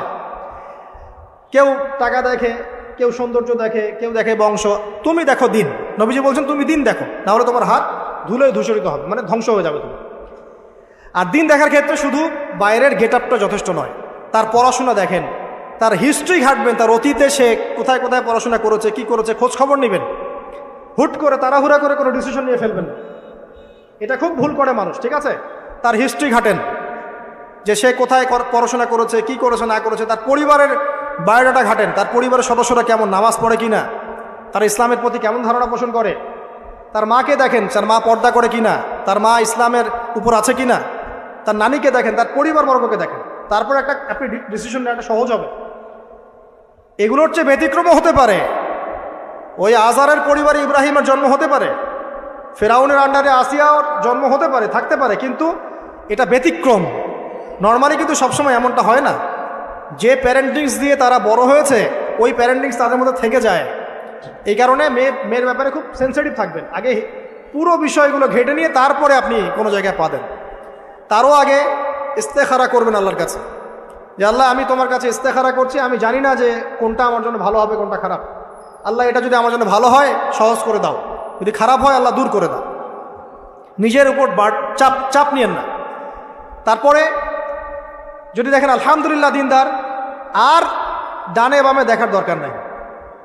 যদি আপনি আপনার মনের মতো দিনদার পবিত্র একজন মেয়ে পেয়ে যান, আর যদি সে সুন্দরীও হয় মাশাআল্লাহ, আর ভালো বংশের হয়, তাহলে সারাটা জীবন তাকে নিয়ে কাটিয়ে দেন, সারাটা জীবন তাকে নিয়ে কাটিয়ে দেন, আপনি হ্যাপি হবেন ইনশাআল্লাহ। ডানে বামে দেখার আর দরকার নাই। যদিও একাধিক বিয়ের অনুমতি আছে, কোরআন সুন্নায় সব কিছুই আছে, কিন্তু এখন বাস্তবতাটাও বুঝতে হবে। কীরকম? কোরআন সুন্নায় এমন অনেক কিছুই আছে যেটা বাস্তবে ইমপ্লিমেন্ট করাটা এতটাও সহজ না। যখন যারা করতে চায় তাদেরকে অনেক অনেক হ্যাসেল পোহাতে হয়, কারণ সমাজটা যেহেতু এমন না, কোরআন সুন্নায় আছে যদিও, কিন্তু সমাজটা এমন না, তখন ওই ব্যক্তি কোরআন সুন্না মানতে গেলে দেখা যায় সমাজ থেকে ব্যাপক হ্যারাসমেন্টের শিকার হয়। যদিও এটা তার দোষ না, এটা আল্লাহ পাক তাকে হয় পরীক্ষা করছেন, অথবা এই ওসিলায় তার গুনাহ মাফ করবেন। কিন্তু নর্মালি যেটা চলছে এখানে আপনি আপনার বেস্টটা নেন, যেটা অপশনাল সেদিকে যাওয়ার দরকার নেই। এটা আমার নসিহত, কারণ সবার ওই শক্তি সামর্থ্য থাকে না যে সব কিছু সুন্দর মতো টাইটলি হ্যান্ডেল করতে পারে। আর বলা যত সহজ, করার ব্যাপারটা এতটাও সহজ নয়। সো আর এই তো জেনারেশনের মেয়ের তো দেখছেনই, পান থেকে চুন খসলেই দেখবেন যে বিশাল তুলকালাম হয়ে যাচ্ছে। তো যদি আপনাকে আল্লাহ পাক আপনার পবিত্রতার কারণে, আপনার ঈমান আমলের কারণে খুশি হয়ে এমন একজন দিনদার, নেককার, পুণ্যবতী, সুন্দরী, সুশ্রী স্ত্রী দিয়ে দেন, আর ডানে বামে কখনো দেখবেন না, একদম তাকে নিয়ে পুরো লাইফটা কাটিয়ে দেবেন। ঠিক আছে? এরপরে দোয়া করবেন আল্লাহর কাছে, আল্লাহ এটার মধ্যে কল্যাণ বরকত দান করো। বিবাহের ক্ষেত্রে আপনি মোহরটাকে কম করবেন। আপনি মোহর মানে মেয়েদেরকে বলছি, মেয়ের বাবাদেরকে বলছি, সামর্থ্য অনুযায়ী করবেন, ছেলের সামর্থ্য অনুযায়ী করবেন, তার উপরে বোঝা চাপিয়ে দিবেন না। কিয়ামতের আলামতের হাদিসে আমি এটাও পড়েছি, শেষ জামানায় মোহর অনেক বেশি করা হবে, দেওয়া হবে কম। হয় না এমন? আর বাকি আছে আলামতের কিছু। তো ওই চিটারির মধ্যে নাই। আপনি বলছেন 1 লাখ, 1 লাখ আমি দিব নগদ, ব্যাস নগদ। বলছেন 5 লাখ দেওয়ার সামর্থ্য আছে আমার, 5 লাখ দিব, যে নগদ শেষ, পরে মাফ নিয়ে নিব, এইসব বার্গেনিংয়ে আপনি নাই। আর এখনকার বিবাহগুলো দেখলে মনে হয় যে মেয়ের বাবা ছেলেকে বিক্রি করছে, আর ছেলের বাবা মেয়ে কিনছে। সবচেয়ে বেশি মোহর দেখা যায় যে চিটাগাং এরিয়ার দিকে আর কি। এবং আপনি জানেন কি না, সবচেয়ে বেশি বিবাহ বিচ্ছেদ ওই জায়গায় বেশি। বাংলাদেশে বিবাহ বিচ্ছেদ দেখা যায় যে প্রতি 24 ঘন্টায় দেখা যায় 28টা বা 29টা বাংলাদেশে। হ্যাঁ, শুধু তাই না, আমি দেখলাম যে 10 লক্ষ মেয়ে অতিরিক্ত আছে পুরুষদের তুলনায় সমাজে ঘুরে বেড়াচ্ছে, স্বামী নাই। 10 লক্ষ মেয়ে। এবং এই ডিভোর্স দেওয়ার ক্ষেত্রে দেখা গেছে যে মেয়েদের প্রবণতা বেশি। 70% মেয়ে ডিভোর্স দিয়েছে, ছেলে দেয় নাই, 30% ছেলে। তাহলে মেয়েদের সাইকোলজি চিন্তা করেন। ও মনে করছে আমি তো এখন শিক্ষিত হয়ে গেছি, তোমাকে আমার দরকার নাই, আমি চাকরি করে খাবো। খুব বেশি শিক্ষিত দরকার নাই আপনার, দিনী শিক্ষা আছে কিনা ওটা দেখবেন। ফ্যামিলিস্ট মেয়েদেরকে নেওয়ার দরকার নাই, আপনি নেবেন ইসলামিক অনুশাসনে চলে এমন মেয়ে। এরপর যখন পরিবার স্টার্ট হবে, আল্লাহর কাছে বরকত চাবেন, বিয়েটা সহজ করে নেবেন। যে বিয়েতে খরচ যত কম, সেই বিয়েতে আল্লাহর বরকত তত বেশি। হাদিস। অলিমা হবে, মাশাআল্লাহ, আপনার বিবাহিত জীবন মোবারক হোক, দোয়া করি। এরপরে দেখবেন উভয়ের মাঝখানে আল্লাহ পাক আপনাদের মাঝখানে ভালোবাসা ঢালবেন ইনশাআল্লাহ। সূরা রুমের মধ্যে আল্লাহ পাক বলেছেন, ওয়াজআলা বাইনাকুম মাওয়াদ্দাতাও ওয়া রাহমা, আমি আল্লাহ স্বামী স্ত্রীর মাঝখানে ভালোবাসার ভ্রাতৃত্ব ঢেলে দিয়েছি। এটা আল্লাহ পাকের একটা আয়াত, নিদর্শন। এই ঢেলে দেওয়া মানে কিন্তু আবার সেই ঢেলে দেওয়া নয়। কথা কি বুঝতে পারছেন? আচ্ছা, তারপরে আসেন, এবার আপনি পরিবার গঠন করেছেন। এখানে আমি কয়েকটা কথা বলি যে উভয়ের মাঝখানে খুব চূড়ান্ত লেভেলের ভালোবাসা এটাই যথেষ্ট নয় পরিবার সুখী হওয়ার জন্য। পরিবারের মধ্যে এখন থাকতে হবে সলাৎ। কি থাকতে হবে ভাই? সলাৎ। পরিবারে থাকতে হবে কোরআন, পরিবারে থাকবে সুন্নাহ, পরিবারে থাকবে ইসলামী অনুশাসন, পরিবারে থাকবে খাস পর্দা। আপনার বউকে মানুষ দেখেই নাই, এরকম পর্দা। আরে কাপড় খোলা তো অনেক দূরের কথা, আমার এমন স্ত্রী আপনার স্ত্রীকে দেখেই নেই মানুষ। বাধ্য না হলে সে বাইরেই আসবে না। বাধ্য হয়েছে, আসছে, মাহারাম আছে, মাহারাম সাথে আছে, এখন বাইরে আসছে। আপনার স্ত্রী ওই মানুষের বাসায় গিয়ে রাত কাটাবে না, এমনকি মানুষের বাসার টয়লেটে গিয়েও যেন সে কাপড় না চেঞ্জ করে। কারো বাসায় গিয়ে স্ত্রীকে রেখে দিয়ে আসবেন না যে অপরিচিত কারো বাসায় স্ত্রীকে রেখে আপনি কোনো কাজে গেছেন, যাবেন না, এটা করবেন না। আপনার কাছে মনে করেন একটা কোহিনূর হীরা আছে মনে করেন, যেটার মূল্য ধরেন যে লক্ষ কোটি ডলার, এটা আপনি কি যত্রতত্র ইউজ করবেন, নাকি আপনি খুব যত্ন করে আপনার ভিতরে আগলে রাখবেন? কোনটা? ইসলাম এভাবে নারীকে সম্মানিত করেছে যে তারা আমাদের কাছে এত বেশি প্রেশিয়াস যে আমরা এভাবে যত্ন করে ওদেরকে ঢেকে রাখি। কথা কি বুঝতে পারছেন? আর তোমাদের কাছে মেয়েদের দাম নাই, তোমরা ল্যাংটা হয়ে ঘোরো, তোমাদের কে বাধা দিয়েছে? ঘুরছেও তো তাই। আর নগ্নতা বলতে আপনি কি মনে করছেন? খালি কি বিকিনি সংস্কৃতি নগ্নতা? নিসাউন কাসিয়াতুন আরিয়াও তো নগ্নতা, যে নারী পোশাক পরেও নগ্ন হয়ে আছে, এটাও তো নগ্নতা। আর নবীজি বলেছেন যে লা ইলাহা ইল্লাল্লাহ ওয়াইলুল লিল আরব কদ ইকতারাবা মিন শাররি কদ ইকতারাব। আরবদের ধ্বংস, লা ইলাহা ইল্লাল্লাহ, আল্লাহ ছাড়া কোনো ইলাহ নাই, কি ভয়ঙ্কর আযাব আসছে। তার স্ত্রী যায়নাব বিনতে জাহাশ তিনি বলছেন, ইয়া রাসূলুল্লাহ আনুহলিক ওয়া ফিনা সালিহিন, আমাদের মধ্যে সলেহ সৎ মানুষ থাকা সত্ত্বেও কি আমরা ধ্বংস হয়ে যাব? নবীজি বলছেন নাম, হ্যাঁ। ইদা কাসরাতুল খাবাস, যখন অশ্লীলতা, বেহায়াপনা, নগ্নতা ছড়িয়ে পড়বে তখন ভালো মন্দ সব ধুয়ে ধ্বংস হবে। এই কারণে নিজে খুব ভালো আছি, ওরা খারাপ, ওদেরকে কিছু বলার দরকার নাই বলে ভালো হয়ে থাকার সুযোগ নাই। ওগুলো যত ছড়াবে ভালো আলেম জালেম সব ধ্বংস হবে। আল্লাহ বোঝার তৌফিক দান করুন। এবার আপনি আপনার স্ত্রীর সাথে এভাবে হৃদ্যতা মহব্বতের সম্পর্ক রাখবেন আল্লাহর জন্যে। পরিবারের সবার পিছনে আপনি খরচ করবেন, তাদের হক দিবেন। কার জন্যে? পরিবার বর্গের কারো কাছে কিছু পাওয়ার আশায় না। এই ফিলোসফিটা বোঝেন। পরিবারের কারো কাছে থ্যাঙ্কস পাওয়ার আশায়ও না। আপনি আল্লাহর সন্তুষ্টির জন্য ওদের পিছনে খরচ করবেন, ওদেরকে ভালোবাসবেন, ওদের হক আদায় করবেন। কার জন্যে? আল্লাহর জন্য। এবং এর জন্য আপনি নেকি পাবেন ইনশাআল্লাহ। আর যদি আপনি তাদের কাছে কিছু আশা করতে যান, মনে মনে বেশি এক্সপেকটেশন রাখেন, তখন আপনি কি হবেন জানেন? আপনি পদে পদে কষ্ট পাবেন, পদে পদে কষ্ট পাবেন। দেখে নিয়ে শুধু আল্লাহর হয়ে যান, মানে আল্লাহই আপনার আপন, আল্লাহ ছাড়া আপনি কাউরে চেনেন না। আল্লাহ পাক বলেছেন এগুলো করতে, আমি করি। আল্লাহ পাক ভালোবাসা দিয়েছেন সন্তানের প্রতি, স্ত্রীর প্রতি, বাসি। কিন্তু এটা এত অধিক মাত্রায় নয় যে তার কারণে আল্লাহকে ছেড়ে দিব। বা স্ত্রী সন্তান যদি আল্লাহর পথে চলার ক্ষেত্রে বাধা দেয়, আল্লাহকে ছাড়তে পারবো না, প্রয়োজন ওদেরকে ছাড়তে পারবো, এরকম থাকবে বিষয়টা। ঠিক আছে? আরেকটা কথা বলি, শুধু ভালোবাসাই আদর্শ দাম্পত্যের জন্য যথেষ্ট নয়। এখানে প্রয়োজন হচ্ছে একে অপরের প্রতি সম্মানবোধ থাকতে হবে, একে অপরের প্রতি বিশ্বাস থাকতে হবে। বিশ্বাস না থাকলে ওই পরিবারে শান্তি থাকে না। আপনি অনেক বড় আলেম, কিন্তু যদি আপনার স্ত্রী আপনাকে বিশ্বাস না করে, আপনি শান্তি পাবেন। আপনি জানছেন আপনি ইনোসেন্ট, আপনি অনেস্ট, কিন্তু আপনার পরিবারের সদস্য, আপনার স্ত্রী আপনাকে বিশ্বাস করছেন, তখন আপনি পরিবারে সুখ পাবেন না। বিশ্বাস খুব ইম্পর্টেন্ট। আমি তো বলি যে ভালোবাসার চেয়ে বিশ্বাস বেশি ইম্পর্টেন্ট। কারণ আগে ইমান না আগে আমল? কোনটা আগে? ইমান মানে কি? বিশ্বাস না? আগে বিশ্বাস, তারপরে না আমল? ভালোবাসা একটা আমল, আর বিশ্বাসটা কি? ইমান। আমার প্রতি যদি আপনার ইমান না থাকে, তাহলে আপনি আমাকে ভালোবাসবেন কিভাবে? এই বিশ্বাস থাকতে হবে, স্বামীর প্রতি স্ত্রী, স্ত্রী প্রতি স্বামী। এবং এখানে পুরুষদেরকে সহনশীল হতে হবে, কারণ আপনার স্ত্রী সারা জীবনে আপনাকে প্রচুর পেইন দিতে পারে, এবং এটা মেয়েদের ফিতরত। এখানে সবরের জাজল্যমান দৃষ্টান্ত স্থাপন করতে হবে, নসিহত করতে থাকতে হবে, ততদিন পর্যন্ত যখন আপনি দেখছেন যে হ্যাঁ এগুলোতে কাজ হচ্ছে।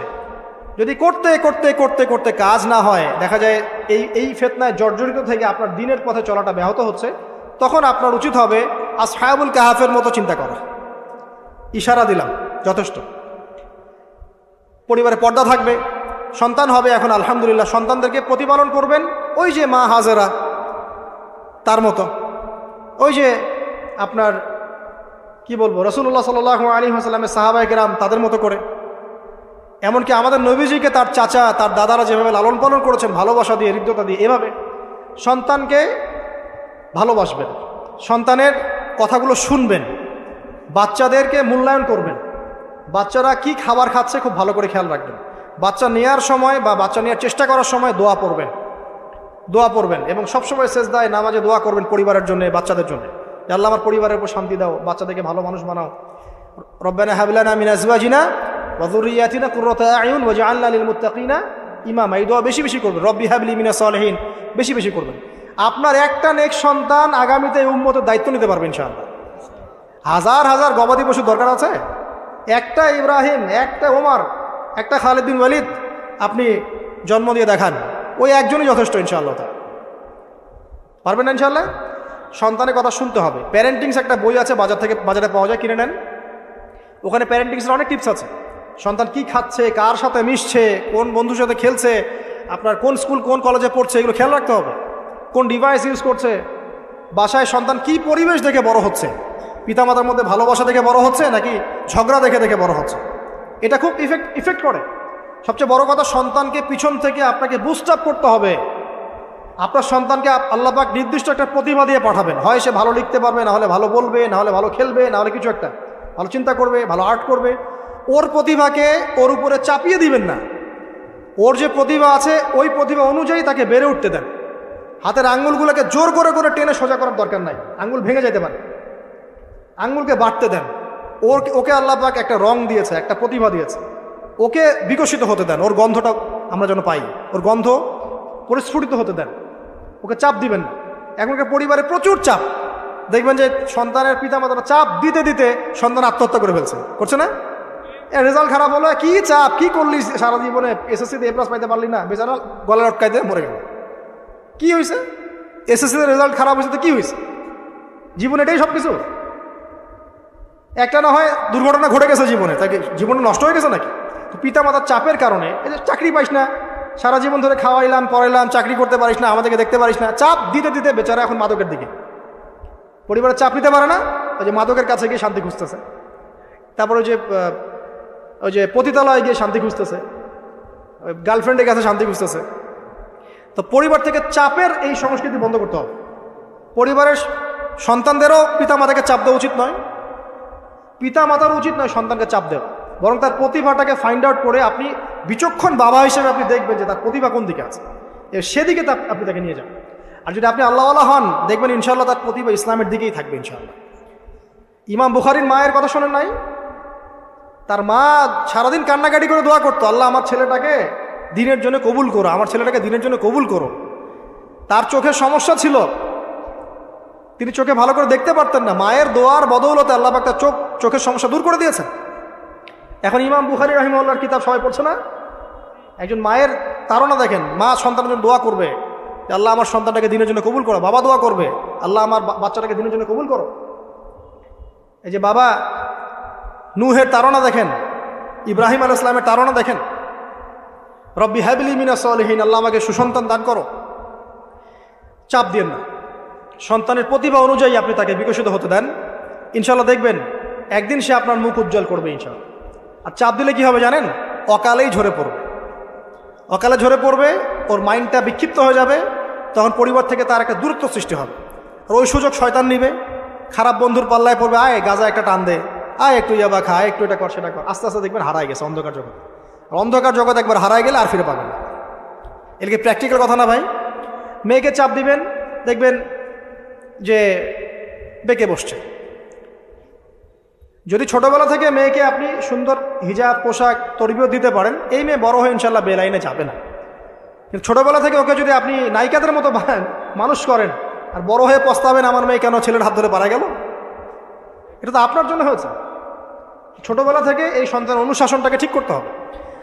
ওই যে বললাম, পিতা মাতা যদি দিনদার মুত্তাকি পরেজগার হয়, তাদেরকে দেখেই সন্তান শিখবে। আমরা যখন সেজদা করি, আমাদের ছেলেমেয়েরা পিঠে উঠে আসে না? ওরাও দেখবেন সেজদা করার ট্রাই করে না? মসজিদে নিয়ে আসেন বাচ্চাকে, দেখবেন ও দেখে দেখে দেখছে যে কি করছে এরা, কি করছে। ইসলামিক তরবিয়ত এবং তার উপর চাপ প্রয়োগ না করে তাকে তার প্রতিভাটা বিকশিত হতে দেওয়া। চাপ প্রয়োগ না করার মানে এই নয় যে আপনি শাসনই করবেন না। পরিবারের উপর শাসন লাঠি থাকবে, কিন্তু ওটার যত্রতত্র প্রয়োগ করবেন না। যদি আপনি একদিন খুব বেশি পিটায় দেন, তারপর থেকে আপনার সন্তান আপনাকে ভয় পাবে না। কিন্তু আল্লাহ পাক কোরআনের জন্য বারবার একটা সাইকোলজি অ্যাপ্লাই করেছেন যে জাহান্নামের শাস্তি কিন্তু দিব, শাস্তি কিন্তু দিব, শাস্তি কিন্তু দিব। এই যে ভয়, আমরা কিন্তু ভয়েই জাহান্নাম থেকে দূরে আছি। তো এটা একটা সাইকোলজি। এভাবে পরিবার এগিয়ে যাবে ইনশাআল্লাহ। সন্তান বড় হবে, আপনি মিরাস, সন্তানের মিরাস ডিস্ট্রিবিউট করবেন, যার যার হক তাকে তাকে দিবেন। তারপরে পরিবারের মধ্যে আর কয়েকটা বিষয় জাস্ট শেষ করে দেই, যে পরিবারের মধ্যে নিয়মিত কোরআনের চর্চা থাকবে। সন্তান সন্ততি তারা ইসলামিক অনুশাসন পাচ্ছে কিনা, ইসলামিক পড়াশোনা করছে কিনা খেয়াল রাখতে হবে। যদি জেনারেল লাইনেও পড়ে, তারপরেও আপনি ইসলামিক টিচার দিয়ে হলেও, মাদ্রাসায় পার্ট টাইম মাদ্রাসা দিয়ে হলেও কোরআন শেখান, হিফজ করান। ওকে এদিকে গড়ে তোলেন, ওদিকে গড়ে তোলেন ইনশাআল্লাহ। আমরা এমন প্রজন্ম আছি না যারা এককেন্দ্রিক, আমরা যাচ্ছি এমন প্রজন্ম যারা কোরআন সুন্নাহকে হাতে নিয়ে ওয়ার্ল্ডকে ডিল করতে পারে, ওয়ার্ল্ডকে চ্যালেঞ্জ করতে পারে। এই চ্যালেঞ্জ করতে হলে আপনাকে সব ধরনের জ্ঞান অর্জন করতে হবে। খেয়াল রাখেন, পরিবারে যেন ফ্রি মিক্সিংটা না আসে, পরিবারে যেন এই যে নারী পুরুষের অবাধ মেলামেশা না আসে। বেশিরভাগ ধর্ষণ হয়েছে বাংলাদেশে কাছের মানুষদেরকে দিয়ে, চাচার মাধ্যমে, মামার মাধ্যমে, কাজিনের মাধ্যমে, খালাতো ভাইয়ের মাধ্যমে, ফুফাতো ভাইয়ের মাধ্যমে, কাছের মানুষদের দ্বারা বেশি রেপ হয়েছে বাংলাদেশে। জরিপ পরিসংখ্যান দেখেন। অতএব ইসলাম যে বলেছে পর্দার বিষয়, এটা এমনি এমনি বলে নাই, ও কাজিন হয় ওর সামনে এত ইয়া করার কি আছে, এইসব কনসেপ্ট চলবে না। পর্দাটা একদম ম্যান্ডেটরি। পরিবারের সালাম, পর্দা, অনুশাসন, এটা ম্যান্ডেটরি বিষয়। না খেয়ে মরে যান, তাও পর্দা ছাড়া যাবে না। মানে বিষয়টা এমন স্ট্রিক্টলি নিতে হবে, যদিও বা বাধ্যগত অবস্থায় আল্লাহ পাক আপনাকে ছাড় দিয়েছেন, কিন্তু আপনাকে এইভাবে শক্তভাবে ধরতে হবে। আল্লাহ পাক তৌফিক দান করুন। এর পাশাপাশি কিছু বিষয় বলবো যেগুলো মোটেই পরিবারে ঢোকানো যাবে না, এটা বলে শেষ করছে 2 মিনিট। 1, পরিবারে শিরক ঢোকানো যাবে না। শিরক কি কি, কত প্রকার, এটার জন্য কিতাবুত তাওহীদ নামে একটা বই আছে, পড়েন, ইনশাল্লাহ পারবেন। পরিবারে বেদাতি আমল ঢোকানো যাবে না। 2, 3, পরিবারে হারাম রিজিক ঢুকানোই যাবে না। পরিবারে হারাম রিজিক ঢুকবে, ওই হারাম রিজিকের মানে টাকা দিয়ে আপনার রক্ত মাংস তৈরি হবে, এই রক্ত মাংস কিন্তু আল্লাহর অনুগত হবে না, ইল্লা মাশাআল্লাহ। হারাম রিজিক থেকে দূরে থাকতে হবে। পরিবারের মধ্যে ক্রন্দল যেন না থাকে, এই চেষ্টাটা আপনাকে করতে হবে। বললাম তো, এটা অ্যাভয়েড করার জন্যে আপনি আল্লাহর হয়ে যান, নসিহত করেন, হাজার নসিহত করেও যদি কাজ না হয়, আপনি নিজে আসহাবুল কাহাফ হয়ে যান, তাও ভালো। পরিবারের মধ্যে অপসংস্কৃতি যেন না ঢোকে, পরিবারের মধ্যে অশ্লীলতা যেন না ঢোকে। পরিবারে এখনকার চলমান যে ফিতনাগুলো চলছে, এই যে ডিভাইসের মাধ্যমে, গেমিংয়ের মাধ্যমে, এই যে আপনি বলেন পাবজি টাবজি, ফ্রি ফায়ার, হাবিজাবি, হ্যাঁ, ইন্টারনেট সেকশনের যে নগ্নতা, তারপরে অনলাইনে যে জুয়া ঢুকেছে, লুডু ঢুকেছে, কত কি ঢুকেছে, আমি আসলে এগুলো শুনেছি, আমি দেখিনি এগুলো কিছু, আমি যা শুনি এগুলো। তো এই যে বিষয়গুলো, সেগুলো আপনার পরিবারের নৈতিক মূল্যবোধটাকে নষ্ট করে ফেলবে। বিনোদন যদি পেতেই হয়, তাহলে বিনোদন, কায়িক বিনোদন নেন। পরিবারের সন্তানদেরকে বা আমাদের সদস্যদেরকে জিম করতে বলেন, খেলাধুলা করতে বলেন, ফুটবল খেলুক, ক্রিকেট খেলুক প্রয়োজনে। যদি গান শুনতে চান, ইসলামিক নাশিদ শোনেন, ঠিক আছে, কৌতুক চান, ইসলামিক রসিকতা করেন, ঘোরেন, প্রয়োজনে পরিবারবর্গকে নিয়ে ঘুরেন, দেশটা ঘুরে আসেন, ট্রাভেল করেন, ঘোরেন, আল্লাহর নিদর্শন দেখেন, এটাও তো এন্টারটেনমেন্ট নাকি? পরিবারকে সময় দেন, পরিবারকে সময় দিয়ে আপনি এই যে প্রাকৃতিক বিনোদনের দিকে চলে যান, ডিভাইস কেন্দ্রিক বিনোদনের দিকে যান না। নাহলে হবে কি, মাথাটা ওই ডিভাইস কেন্দ্রিক হয়ে যাবে, অস্থির, এবং এই মাথার মধ্যে আর কোরআন সুন্নাহর সঠিক জ্ঞানটা ঢুকবে না। তো এই কাজগুলো যদি আমরা না করি, ইনশাআল্লাহ পরিবার ভালো হবে। আল্লাহ রাব্বুল আলামিন আমাদের সবাইকে আদর্শ ইসলামিক পরিবার গড়ে তোলার তৌফিক দান করুন, আমিন। আর তাদের কথা বলে শেষ করি যে যারা অলরেডি ঢুকে গেছি, এই সমস্যাগুলো ফেস করছি, এখন 1 নাম্বার কাজ ভাই, আগে তওবা করে আল্লাহর কাছে ফিরে আসতে হবে যে আল্লাহ, আমি জীবনে যা ভুল করেছি, এখন থেকে আর ইনশাআল্লাহ আমরা এই আল্লাহ দ্রোহী কোনো কাজে যাব না। এই তওবা ইস্তেগফার করে আপনার স্ত্রীকে ঠান্ডা মাথায় বোঝানোর চেষ্টা করতে হবে যে দেখো, আমরা তো এক পর্যায়ে পর্যন্ত চলেছি, জীবনটা তো অনেক দিন চলেই গেল, একসময় মরতে হবে। তো আমরা আল্লাহ এবং তার রাসূলের কথা শুনি, ফিরে আসি, অল্প অল্প করে শুরু করে নামাজটা পড়ো, তুমি একটু পর্দাটা করো। প্রথমে খাস পর্দা করছে না হয়তো, আপনি বলেন মাথায় কাপড়টা দাও অ্যাটলিস্ট, হ্যাঁ, বাইরে সবার সামনে যেও না, দিনকাল ভালো না, এখন মেয়েদের ইজ্জত সম্মানের ঝুঁকি হচ্ছে, এভাবে বোঝানোর চেষ্টা করে আস্তে আস্তে তওবা করে ফিরে আসলে পরে তখন আপনি নামাজটাকে বাড়ান, নফল আমল বাড়ান, দান সদকা বাড়ান, এবং বেশি থেকে বেশি আল্লাহকে দোয়া করেন, আল্লাহ আমার পরিবারটাকে হেফাজত, আল্লাহ আমার পরিবারটাকে হেফাজত বলতে থাকেন, এবং দিনই কাজে পরিবারকে ব্যস্ত রাখেন, এবং এরকম আদর্শ পরিবারগুলোর মধ্যে একটা কমিউনিটি গড়ার চেষ্টা করেন, অভ্যন্তরীণ যোগাযোগ রাখার চেষ্টা করেন। নাহলে একা একা তো চলা যাবে না। আপনি আদর্শ পরিবার গড়েছেন, পাশের বাড়ির লোকটা করে নাই, তখন সেখানে গিয়ে আপনার সন্তান শিখবে, সেখানে গিয়ে আপনার স্ত্রী শিখবে। তো দিনই পরিবারগুলোর মধ্যে একটা হৃদ্যতা, ভালোবাসা এবং নেটওয়ার্কিং তৈরি করেন। পাশাপাশি দিনই প্রতিষ্ঠান গড়ে তোলেন, প্রতিষ্ঠানের মাধ্যমে কিন্তু পরিবারের লোকজনের সাথে দেখা সাক্ষাৎ হবে, অনেকগুলো পরিবার সেখানে বাচ্চা কাচ্চা ভর্তি করা হবে, সেখানে দেখবেন একটা কমিউনিটি আপনি পাচ্ছেন। এভাবে শেষ করে দেয়, এভাবে তাওহীদের চর্চা 1, সুন্নতের প্রতিষ্ঠা 2, 3 হালাল রিজিক, 4 হৃদ্যতা ভালোবাসা, 5 সবর ধৈর্য, 6 আল্লাহর কাছে দোয়া, বেশি বেশি দোয়া। 7 কি পর্দা। 8 অপসংস্কৃতির প্রতিরোধ, ঠিক আছে। 9 সন্তানদেরকে আগামী প্রজন্মে, আগামী মুসলিম জেনারেশনকে লিড দেওয়ার মতো করে তৈরি করা। আর 10 মনে করেন আমাদের মেয়েদের দিকে, স্পেশালি মেয়ে, শিশু, কন্যা হোক, মেয়ে হোক, বোন হোক, মা হোক, তাদের দিকে স্পেশাল নজর রাখা। এই কাজগুলো করার মধ্য দিয়ে ইনশাআল্লাহ তাআলা আমরা ব্যক্তিগত পর্যায়ে আপোষে একটা আদর্শ পরিবার, জান্নাতের টুকরা করতে পারবো ইনশাআল্লাহ আযজা ওয়া জাল। এবং এই টুকরাগুলো যখন একে অপরের সাথে কানেক্টেড থাকবে তখন আদর্শ সমাজ হবে ইনশাআল্লাহ। যখন এরকম করে পরিবারগুলো গড়ে উঠবে